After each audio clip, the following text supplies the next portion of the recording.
Hello दोस्तों, स्वागत है आपका आपके पसंदीदा यूट्यूब प्लेटफॉर्म नोट्सबुक आईएएस पे। दोस्तों, आज हम लोग बात करने वाले हैं कि अगर पृथ्वी जो है उसका रोटेशन तेज हो जाए, यानी जो घूर्णन गति है वह तेज हो जाए तो क्या होगा, क्या क्या चीजें हो सकती हैं। तो इसको आप जीएस पेपर जो 3 है उसमें भी लिख सकते हैं, तो मेंस में भी इसको ऐड कर सकते हैं, साथ ही साथ प्रीलिम्स में भी यहाँ से प्रश्न पूछा जा सकता है स्टेटमेंट के रूप में। ठीक है, तो जल्द से जल्द जुड़िए और अपने अपने ग्रुप में शेयर कीजिए ताकि हम लोग इस टॉपिक को मुख्य रूप से, ऐसा बताया भी जा रहा है कि 2025 में तेजी से पृथ्वी मतलब घूमेगी, रोटेशन थोड़ा सा तेज होगा। ये सब क्लाइमेट चेंज और जो चंद्रमा का गुरुत्वाकर्षण बल है उसके कारण, ऐसा आपको पता भी है। ये सारी चीजें अभी हम चर्चा करेंगे, लेकिन उससे पहले हम बता दें दो चीजों के बारे में अंतर। अभी ये बताना हमारे लिए आवश्यक इसलिए है कि बहुत सारे नए स्टूडेंट होंगे जिनको पता नहीं होगा। एक होता है परिक्रमण, एक होता है परिभ्रमण। ठीक है, तो एक जो होता है मुख्य रूप से क्या, परिक्रमण, और एक होता है परिभ्रमण। अब देखिए, ये है आपका, मान लीजिए सौर मंडल का सबसे बड़ा तारा जो है वो कौन है, सूर्य है। ठीक है, ये सूर्य है। अब इसको जो सभी ग्रह हैं सौर मंडल के, वो क्या करते हैं, ये चक्कर लगाते हैं इसका। ठीक है, तो चक्कर कैसे लगाते हैं, एक दीर्घ वृत्ताकार कक्ष में चक्कर लगाते हैं। कैसे, एक दीर्घ वृत्ताकार जो क्लास है उसमें क्या करते हैं, चक्कर लगाते हैं। ये थोड़ा सा ज्यादा हो गया। ठीक है, लगाते हैं। अब ऐसे करते करते ये सौर मंडल में सभी जो ग्रह हैं वो क्या करते हैं, चक्कर लगाते हैं। अब इस क्रम में अगर आप देखेंगे तो इस क्रम में सबसे पहले जो आता है वो कौन है, बुध है। बुध के बाद से शुक्र है, और शुक्र के बाद से जो है वो है पृथ्वी, और इसके बाद से आपको देखने को मिलेगा मंगल, और मंगल के बाद से आपको देखने को मिलेगा बृहस्पति, बृहस्पति के बाद से शनि, शनि के बाद अरुण, अरुण के बाद से वरुण। ठीक है, ये सौर मंडल का, अपने सौर मंडल का क्रम है। इसमें से जो बुध से लेकर और मंगल तक के जो ग्रह हैं उनको आंतरिक ग्रह कहा जाता है, और उसके बाद से जितने भी ग्रह हैं उनको बाह्य ग्रह कहा जाता है, और मंगल और बृहस्पति के बीच में क्षुद्र ग्रहों की पेटी भी है।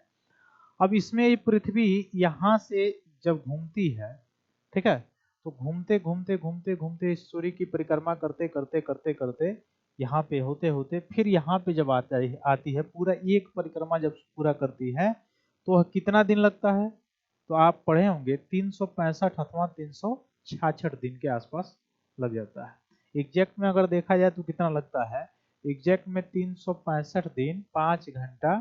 ठीक है, और 5 घंटा के बाद से 48 मिनट 47.47 सेकेंड, ये एग्जैक्ट लगता है।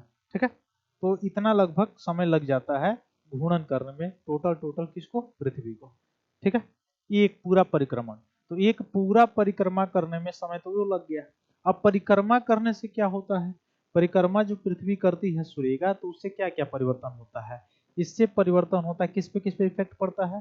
तो आप देखे होंगे कि जो दिन और रात का होना, यानी दिन बड़ा रात बड़ा, या रात छोटा दिन बड़ा, ठीक है, यह सब किस पे डिपेंडेबल होता है, पृथ्वी के परिक्रमा काल पे। ठीक है, अब यहाँ पे जो है आप देखेंगे तो ये क्या है, अपसौर है, जब सूर्य से ज्यादा दूरी होता है, और जब सूर्य के नजदीक होता है तो क्या होता है, उपसौर हो जाता है। ठीक है, आप लोग कमेंट बॉक्स में बताएंगे कि अपसौर किस तारीख को होता है, उपसौर किस तारीख को होता है, किस डेट को होता है। ठीक है, इवन एग्जाम में इससे पूछा भी जाता है प्रश्न। अब पृथ्वी जब अपने अक्ष पे घूमती है, अब घूमती कैसे है, तो पृथ्वी अपने अक्ष पर, मान लीजिए कि यह एक्सिस है, यह अक्ष है, और उस पे पृथ्वी को घूमना है, ये पृथ्वी है, अब ये घूम रही है, तो अपने एक्सिस पर कैसे घूमती है, यह अपने एक्सिस पे मुख्य रूप से देखेंगे तो यह दिशा हो गई पूर्व, और यह दिशा हो गया पश्चिम, तो अपने एक्सिस पे पश्चिम से पूर्व की तरफ क्या होती है, घूमती है।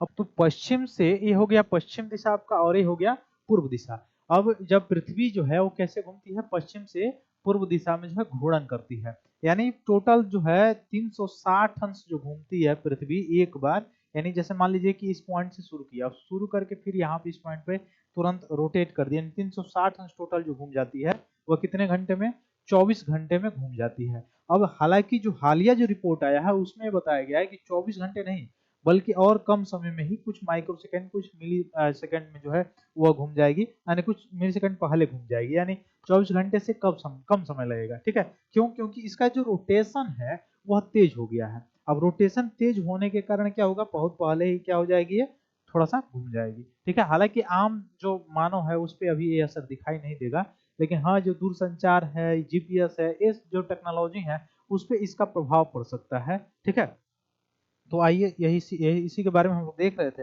ये सारी चीजें थी। तो एक्सिस पे जो है ज्यादा लगातार मुख्य रूप से देखेंगे तो यह कारण क्या है, क्यों ये सारी चीजें हो रही हैं, तो एक तो ग्लेशियर मेल्टिंग और मास शिफ्टिंग के कारण हो रहा है, यानी जलवायु परिवर्तन आप देख रहे हैं, जलवायु परिवर्तन के चलते बर्फ पिघल रहे हैं, और बर्फ पिघलने से जो द्रव्यमान का वितरण है वो रोटेशन पे क्या कर रहा है, असर डाल रहा है।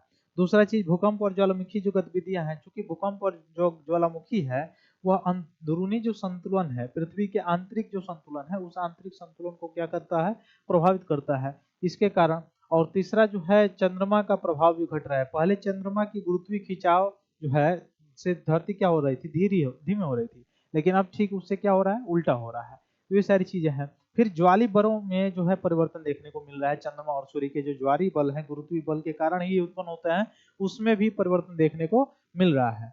अब 24 क्या, अब इससे क्या होगा, क्या 24 घंटे से छोटे दिन होंगे? बिल्कुल जी हाँ होंगे, लेकिन इस पर आम मानव जो है या आम इंसान जो है इसका अनुभव नहीं कर सकेगा, क्योंकि यह बहुत कम जो है कमी होगी, यानी बिल्कुल बिल्कुल जो है मिली सेकेंड स्तर पर इसकी कमी देखी जा सकती है। ठीक है, तो भविष्य में दिन की लंबाई 24 घंटे से कुछ मिली सेकेंड क्या हो सकती है, कम हो सकती है। ठीक ना, तो इससे किस पे असर होगा, तो जीपीएस हो गया या उपग्रह संचार हो गए, ये सारी चीजों में टेक्नोलॉजी में जो है इस पे असर पड़ सकता है।